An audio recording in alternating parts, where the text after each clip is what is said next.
नमस्कार, मैं श्वेता आपका न्यूज 100 लाइव टीवी में स्वागत करती हूं। तो चलिए रुक करते हैं आज की प्रमुख खबर पर। विजन आरोग्यम राष्ट्रीय विजन प्रतिभा सम्मान समारोह का आयोजन चैम्बर ऑफ कॉमर्स भवन में किया गया, जिसमें मुख्य अतिथि के रूप में मेयर आशा लकड़ा मौजूद हुई, जिसमें उनके साथ और भी कई गणमान्य लोग उपस्थित हुए।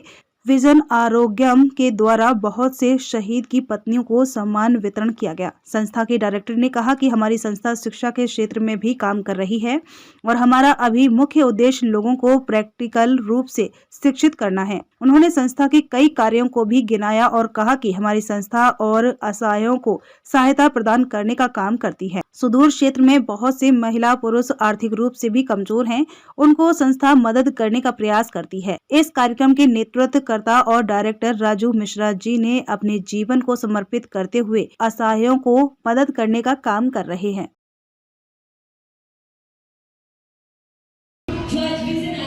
आज ये प्रतिभा सम्मान आप लोग रखे हुए हैं, कैसे लोगों को यहाँ पे सम्मानित किया जाएगा? यहाँ पे सर जैसे कि रोजगार से क्षेत्र के जो जुड़े हुए लोग हैं या शिक्षा के क्षेत्र से जुड़े हुए लोग हैं या स्वास्थ्य के क्षेत्र से जो जुड़े हुए लोग हैं उन लोग को सम्मानित किया जाएगा। मतलब कैसे जुड़े हुए, मतलब आपके विजन जो है यानी कि जुड़े हुए ऐसे है ना सर कि या तो पूरा हम लोग का एक ग्रुप भी है और वैसे लोगों को भी हमने समाज के हर क्षेत्र से लाया है जो लोग हेल्थ केयर जो होता है उसमें या एजुकेशन में या एम्प्लॉयमेंट में जिन्होंने महत्वपूर्ण भूमिका निभाई है। अच्छा, तो आप लोगों ने किस तरह से उनको आइडेंटिफाई किया है कि वो लोग अच्छे काम कर रहे हैं? लोगों का जो कार्य क्षेत्र रहा है सर उसमें हम लोगों ने उनके कार्यों का मूल्यांकन किया है और वहाँ पे हम लोगों ने सर्वे किया है, उनका हम लोगों ने रिज्यूम जमा कराया है और उसके बाद छानबीन करने के बाद ही हमने ये यहाँ नॉमिनेशन रखा है उनका। विशेष रूप से मतलब आज किनको मतलब सम्मान होना है विशेष रूप से? यहाँ पे सर ऐसे लोग जो हैं जिन्होंने समाज में उत्कृष्ट भूमिका निभाई है, हेल्थ सेक्टर में हुआ या एजुकेशन के सेक्टर में हो या एम्प्लॉयमेंट दिलाने के सेक्टर में हो, उन लोगों को यहाँ सम्मानित किया जाएगा सर। मेरा नाम सर निगाह सुल्तान है। मैं भारतीय प्रशासनिक लोक शिकायत महिला प्रकोष्ठ की अध्यक्ष हूँ और साथ ही मैं इंटरनल कंप्लेंट कमेटी आयकर विभाग भारत सरकार की सदस्य हूँ। महिला का उत्थान के लिए आपकी संस्था क्या क्या कदम उठाए हैं?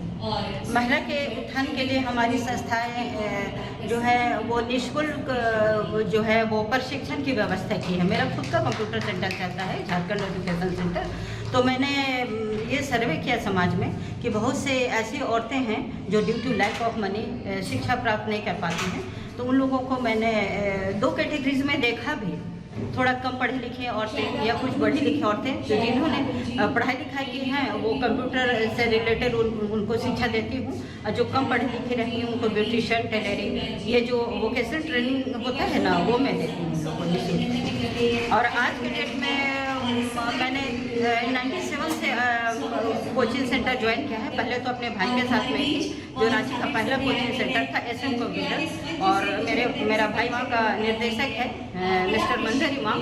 हम लोगों ने मिलकर करीब झारखंड में 75,000 लोगों को पढ़ाया है, अशिक्षित किया है और अभी ये काम जारी है। और मैं ज़्यादातर फोकस करती हूँ दिव्यांग बच्चों, अपाहिज जो बच्चे होते हैं या महिलाएं, विधवा महिलाएं होती हैं या तलाकशुदा महिलाएं होती हैं और गरीबी रेखा से नीचे जो भी बच्चे होते हैं उनको मैं लाती हूँ और अपने कोचिंग में निःशुल्क जो है प्रशिक्षण देती हूँ। ये कार्य मेरा करीब 28 साल से चल रहा है समाज में। आपका कोचिंग कहाँ पे है? जी, मेरा कोचिंग नेपाल हाउस के पास है, Bindu Nagar, Jharkhand education centre. Jharkhand education. जी, और मैंने 2017 में सामाजिक सेवा और एजुकेशन के क्षेत्र में मैंने नेशनल अवार्ड लिया है। आरोग्य विजन जो आपकी संस्था है, ये संस्था कैसी संस्था है और किस तरह से काम करती है? आरोग्य विजन हमारी संस्था जो सामाजिक कार्य करती है, सोशल वर्क करती है। और आज जो ये कार्यक्रम हो रहा है यहाँ पे 4 जगहों से, 4 स्टेट से लोग आए हैं, छत्तीसगढ़ से और बहुत सारे जगहों से आए हैं। और विशेष करके शिक्षा के क्षेत्र में क्योंकि और भी जैसे कुछ क्षेत्र हैं उसमें जिन्होंने अपना एक योगदान दिया है, अच्छा योगदान दिया, जिन्होंने जो कर्मठ है, जिन्होंने अपनी ज़िंदगी को शिक्षा के ऊपर लगा दिया है, वैसे लोगों का सम्मान है। और सबसे बड़ी बात आज जो ये आरोग्य विजन कर रही है वो है कि शहीदों का सम्मान। और शहीदों का सम्मान करती हूँ। आज हमारे यहाँ बहुत सारी ऐसी महिलाएं आई हैं जो कि शहीदों की पत्नी है, जो शहीद हो चुके हैं, अपने कार्य को करते हुए शहीद हुए हैं। उनके लिए आज यह कार्यक्रम हो रहा है और उनको आज सम्मानित किया जाएगा, क्योंकि हम आज अगर चैन से यहाँ रहते हैं, रह रहे हैं, सो रहे हैं, तो हमारे शहीद देश के बॉर्डर पे काम करते हैं, हमारे देश के लिए, देश की रक्षा के लिए।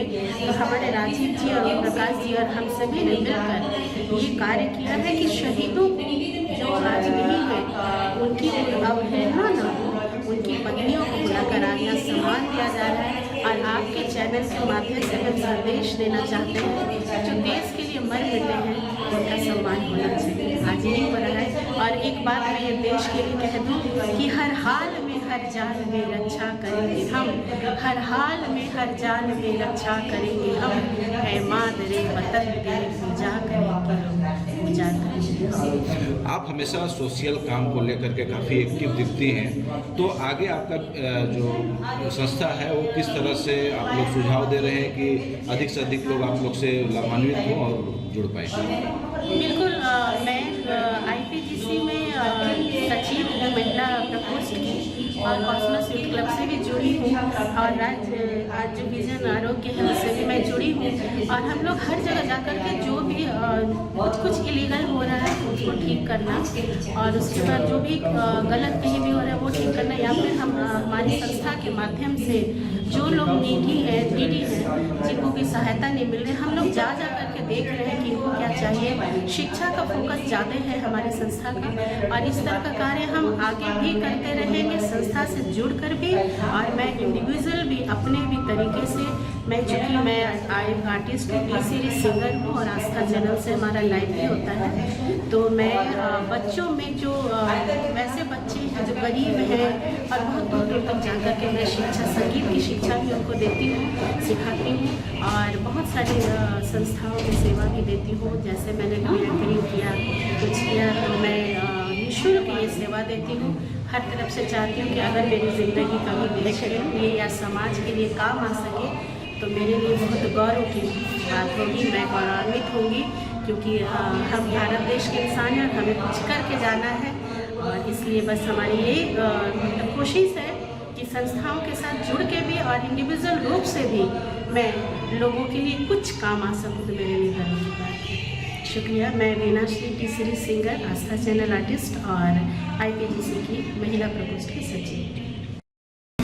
आप नेपाल से चल के आए ना?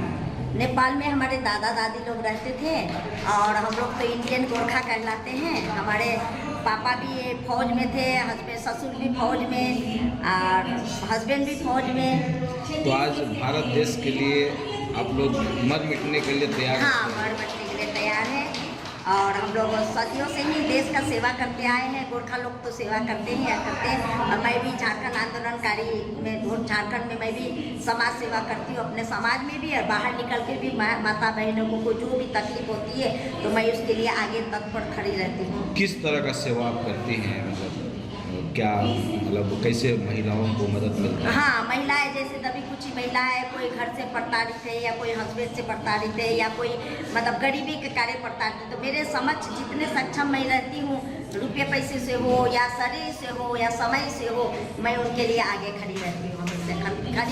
खड़ी रहूँगी जब तक मैं जिंदा हूँ, तब तक मैं खड़ी रहूँगी। ये मेरा सोच है, अपना विचार है, ऊपर वाला का देन है, जो भी समझिए ये मैं करते आ रही हूँ, करते रही। कला का क्षेत्र में भी थोड़ा सा मैं हूँ, मैं सिंगिंग भी करती हूँ। मैंने भोजपुरी गाना भी पहले स्टेज शो बहुत किया है, स्टेज कर से। आप कला के क्षेत्र में भी हैं, और आपके पति भी मतलब पुलिस में थे, रिटायर कर गए, और आगे आप सरकार से भी सम्मानित हैं कि आप एक आंदोलनकारी के रूप में झारखंड के लिए काम करते हैं, चिन्हित हो चुके हैं। तो कैसा महसूस हो रहा है और क्या कहना चाहेंगे लोगों को आप?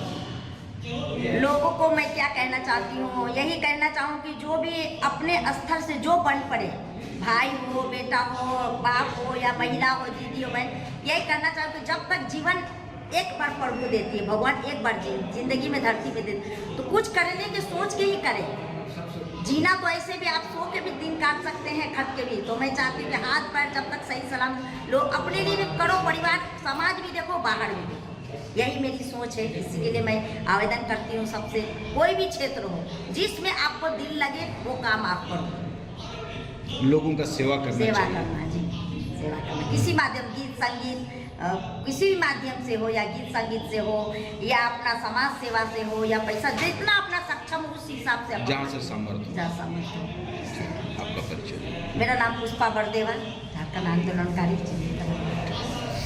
क्या कहेंगे इनके प्रयास को? देखिए, मैं तो विजन आरोग्य के संस्थापक और उनके साथ काम करने वाले राजू मिश्रा जी का बहुत हार्दिक शुभकामना करती हूँ, क्योंकि कुछ लोग ही होते हैं कि कुछ चंद लोगों को बुला करके, जिनकी हुनर को समझ पाते हैं, उनको बुला करके आपने सम्मान किया है। ये बहुत ही सराहनीय कदम है। हर लोग चाहते हैं कि उनको कहीं ना कहीं एक पहचान मिले। मैं उदाहरण देती हूँ, एक शहीद की पत्नी जहाँ रहती है, जब शहीद होते हैं उस दिन तो मिलता है, लेकिन बाद में लोग भूल जाते हैं। जिन्होंने इस देश को सम्मान दिया, इस देश के लिए लड़े, इस देश की रक्षा को उन्होंने बना के रखी। तो मैं कहूँ हर क्षेत्र में, शिक्षा के क्षेत्र में, चाहे वो संस्कृति के क्षेत्र में, सामाजिक क्षेत्र में, हर जगह अलग जगाने वालों को राजू जी बुलाए हैं। मैं राजू जी को और उनकी पूरी टीम को तहे दिल से हार्दिक हार्दिक शुभकामना और बधाई करती हूँ। जो है आपका अभी तक में क्या क्या उपलब्धियां हासिल की है और क्या करने जा रही है? जी, सबसे पहले तो आप लोग को बहुत बहुत बधाई और आप लोग को बहुत बहुत धन्यवाद कि आप यहाँ पर आए हैं इस कार्यक्रम में। और आप जो कार्यक्रम में आए हैं, हम एक मीडिया जो होता है, वो मीडिया जो होता है पूरे देश का, पूरे विश्व का आईना होता है। वो कहा जाता है हमारा चेहरा कैसा है वो आईना में दिख जाता है, तो मीडिया भी वही है। मीडिया पूरे देश का आईना है, पूरे विश्व का आईना है। तो मैं आप लोग के माध्यम से बताना चाहूँगा कि अपना जो लक्ष्य है कि हम शिक्षा, स्वास्थ्य सेवा, रोजगार हम विकसित कर सकें। अविकसित कैसे करें? कहीं तो ऊपर से टपक आने वाला नहीं है, रोजगार कहीं पे मिलेगा, कहीं पे रोजगार नहीं। जिस तरह से जनसंख्या हमारी बढ़ रही है, जिस तरह से अपना वर्चस्व हो रहा है, तो संभव नहीं है सभी को रोजगार मिलना। हम जहाँ पे हैं, जिस स्तर पे है, उसी पे हमको रोजगार क्रिएट करना पड़ेगा। और रोजगार तब हम दे पाएंगे कि जब हम शिक्षित होंगे। शिक्षित सिर्फ किताबी ज्ञान से शिक्षित हो जाना ये मायने नहीं रखता है। हम व्यवहारिक रूप से, व्यावसायिक रूप से, हमारा जो कल्चर है उस रूप से अगर हम शिक्षित होते हैं, शैक्षणिक होते हैं, तो हम रोजगार तो खुद ब खुद पा लेंगे, और रोजगार पा भी लेंगे, दूसरे को दे भी सकेंगे, है ना। तो ये हमारा छोटा सा प्रयास है कि एक दूसरे को संगठित करते हुए हम कैसे मतलब कि शिक्षा, स्वास्थ्य सेवा, रोजगार पर हम कार्य कर सकते हैं। जैसे अपना एक छोटा सा परियोजना है कि अपने पास कुछ हर्बल प्रोडक्ट्स है, कुछ अपने पास एडवांस फ्रीजिंग मशीन है। प्रोजेक्ट तो सभी लोग चलाते हैं, बहुत सारी कंपनियां, बहुत सारे संस्थान चला रही है कि हम रोजगार दे रहे हैं, सारा कुछ कर रहे हैं। लेकिन उस सिस्टम के माध्यम से हम कैसे एक रूपता बना सकें। जैसे आपने देखा कि शहीदों के परिवार को भी हम सम्मानित कर रहे हैं। हम गुरुकुल की भी स्थापना हम करने की बात हम कर रहे हैं। हम जो है सो अभी अनाथ असहाय जो महिलाएं हैं, जो बहनें हैं हमारी, बहुत सारी बहनों की शादी नहीं हो पाती है आर्थिक अभाव के कारण। तो हम जब आर्थिक रूप से मजबूत होंगे तो अपना उद्देश्य है कि हर साल कम से कम 15-20 बच्चियों की शादी हम एक मंच पे कराएंगे, है ना। ये और भी हमारे सामाजिक कार्यक्रम होते आए हैं। और अभी तो एक छोटा सा प्रयास है हमारा, तो ऑफलाइन हम कर रहे हैं। इसके पूर्व मैं आप लोगों को बता दूं कि ऑनलाइन हमने कोरोना काल में तकरीबन लगातार 3 समय से 26 जनवरी 15 अगस्त को हमारा उद्देश्य है झंडोत्तोलन करना नहीं, बल्कि झंडोत्तोलन के माध्यम से हम ऑनलाइन हम शहीदों के परिवारों को हम लोगों ने सम्मानित करने का कार्य किया। और सम्मान तो तभी हो पाएगा जब हम उनको विकसित कर पाएंगे, उनके परिवार को विकसित कर पाएंगे। जब सवाल उड़ा देने से सिर्फ नहीं होता है। तो ये सिर्फ एक छोटा सा प्रयास है कि हम एक दूसरे की भावना को डेवलप कर सकें। झारखंड शिक्षा के मामले में काफी पिछड़ा हुआ है। हाँ। तो इसमें आप लोग क्या कदम उठा रहे हैं? झारखंड शिक्षा के मामले में बहुत पिछड़ा हुआ है। हम इसको क्या बोलेंगे, 2 तरह से हम लेते हैं। देखिए, एक तो जो आर्थिक रूप से संपन्न है वो तो अपने बच्चे को अच्छी शिक्षा प्रदान करते हैं, लेकिन जो आर्थिक रूप से संपन्न नहीं है वो तो वही मतलब कि कहीं ना कहीं शैक्षणिक है। आप खुद समझ रहे हैं कि क्या स्थिति है। तो हम किसी को कोस नहीं रहे, ना सरकार को कोस रहे हैं, ना किसी परिवार को कोस रहे हैं, ना समाज को कोस रहे हैं। हमें अपने अंदर एक दूसरे के प्रति ऐसा करना पड़ेगा कि शिक्षा का अलग जगाना पड़ेगा। और शिक्षा सिर्फ किताब में पढ़ के हम नहीं ले सकते। खिचड़ी खिला के हम शिक्षा को बेहतर नहीं बना सकते, है ना। शिक्षा का मतलब होता है कि वाकई जो हम आपको बता रहे हैं वो आपके दिल में प्रवेश करना चाहिए, इस तरह की शिक्षा मिलनी चाहिए।